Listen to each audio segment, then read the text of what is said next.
பாலிவுட்டில் முன்னணி நடிகராக இருக்கும் ஷாருக் கானின் முதல் சம்பளம் வெறும் 50 ரூபாய் தான். பாலிவுட்டில் பாதுஷா என்று அழைக்கப்படுபவர் ஷாருக் கான்.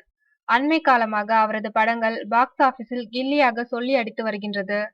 இத்தனைக்கும் அண்மையில் வெளியான அவரது படங்களை விமர்சகர்கள் துப்பாத குறையாக விமர்சித்துள்ளனர். ரசிகர்களோ ஷாருக் ஷாருக் என்று கொண்டாடி தீர்க்கிறார்கள். ஷாருக் கான் படங்கள் கோடிகளில் வசூல் செய்கின்றன. அதேபோன்று அவரது சம்பளமும் பல கோடிகளில் தான் உள்ளது. படங்கள் தவிர ஷாருக் கான் ஏராளமான விளம்பர படங்களிலும் நடித்து வருகிறார். அதற்கும் அவர் கோடிக்கணக்கில் சம்பளம் வாங்குகிறார். தயாரிப்பு நிறுவனமும் வைத்துள்ள ஷாருக் கான் IPL போட்டிகளில் விளையாடும் கொல்கத்தா நைட் ரைடர்ஸ் அணியின் உரிமையாளர் என்பது குறிப்பிடத்தக்கது. ஒரு காலத்தில் நான் தியேட்டர் வாசலில் டிக்கெட் விற்று 50 ரூபாய் சம்பாதித்தேன். அதுதான் என் முதல் சம்பளம்.